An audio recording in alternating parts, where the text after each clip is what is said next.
Before I ask you, I'll just give my take. Nobody's really talked about it publicly, but the bottom line is Bernie Sanders, has endorsed many progressive candidates like you. Obviously, he ran a spirited and long campaign.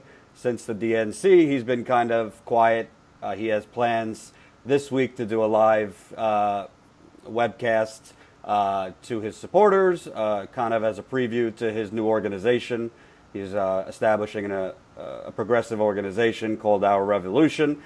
So benefit of the doubt to Senator Sanders. There might still possibly, maybe he's waiting for a last hour surprise to come down and campaign for you.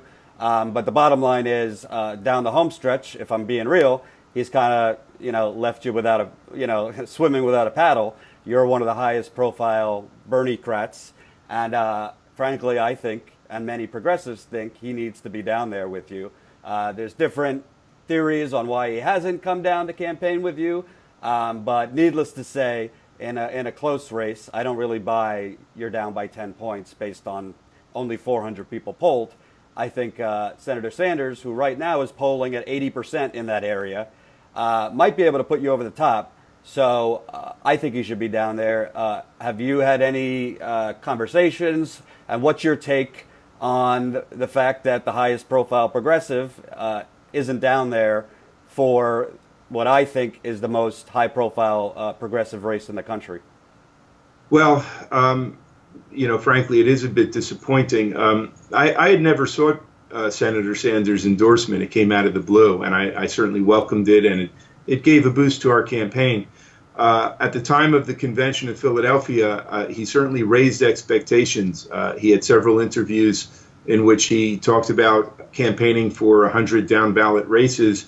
And at least in a couple of those interviews, mine was the only name that he mentioned. It was wonderful to see at the time. But of course, we weren't the only ones seeing those interviews. So were the Debbie Wasserman Schultz camp and her super PACs. I think he raised a lot of expectations, which I think encouraged a lot of the super PAC money to quickly start flowing here to help Wasserman Schultz.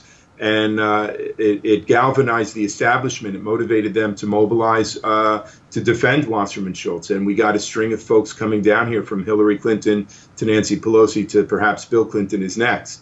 Whereas, of course, we have nobody coming here to campaign for us. That said, I still like our chances. That poll that you mentioned was done by the Wasserman Schultz camp. It has a 5% margin of error. Showed her ahead by 10 points, but when you look at it closely, it polls only 400 people, and they're super voters. They're the ones likeliest to vote in a primary election.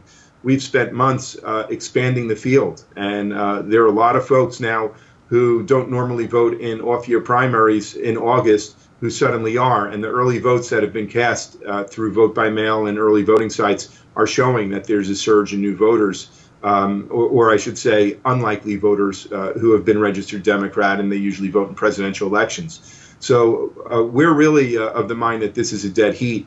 We need all the help we can get. Look, when Bernie endorsed me, he called me up, gave me his number, and said, stay in touch and please call.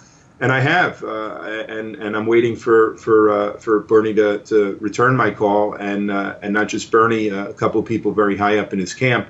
It's a little confusing. We read the reports too, and not quite sure why he's backed off. It might be pressure from the Clinton camp. It might be that he's put his faith and trust in some folks around him who have been negotiating with the Clinton camp, and for some reason thought that ours was a race to sacrifice, which I think is very disconcerting. I mean, this is ground zero for the revolution that he's been calling for. I'm grateful for the fundraising emails he's done for us. It has raised money. Of course, his support has also raised money for Wasserman Schultz as a result. Like I said, the super PACs mobilizing against me. While he has done some fundraising emails, all I can say is it's been 8 months where I've been putting it all on the line. And contributing to his campaign for much of the past year, and speaking up for him. And really, I was inspired to run against Wasserman Schultz to help protect Bernie's flank in the presidential primary. When I saw what the DNC was doing to the Sanders campaign last December and cutting off the access to the VAN database, the voter database, I thought, well, a primary challenge against her will give them pause to be playing a lot of dirty tricks in the future. It probably was not effective in that regard. Wasserman Schultz and the DNC continued to put their thumbs on the scale. But certainly that was a lot of my motivation to be part of this revolution, part of this progressive movement, this progressive surge. I certainly want to see this through to the end, to win this election, to be an ally of Bernie Sanders and other progressives in Congress, and to make sure whoever's elected president has to really answer to the progressive heart and soul of the Democratic Party. So, we are hoping that the Sanders campaign does still come through, that Bernie comes through and makes an appearance for us, or at the very least helps us raise some more money during such a critical period down the home stretch. And that is our hope. And people can reach you at timcanova.com. Yes, if folks go to timcanova.com, now is a very important time to donate what they can. Certainly, in addition to donating, there's a phone banking link on the top of that page. Phone calls into the district are helping raise our name recognition. I am still very enthusiastic about our chances of winning this, but it's going to require everybody to row together and pull together at this moment. There's no time to waste. Votes are being cast every day now in this district, with early voting sites that are open and coming to a conclusion on Tuesday, August 30th. So we need all the help we can get. We need folks to share on social media, to call into the district if they're around here in South Florida, or if they want to come to South Florida, to lend their support, to come knocking door to door and to be canvassing sites. If we win this, it really sends a loud and clear message that the movement is alive and well, and that we're going to keep building on the gains from the past year. Great. Thanks for taking the time again, Tim, and good luck down the stretch. Thank you, Jordan. Appreciate it.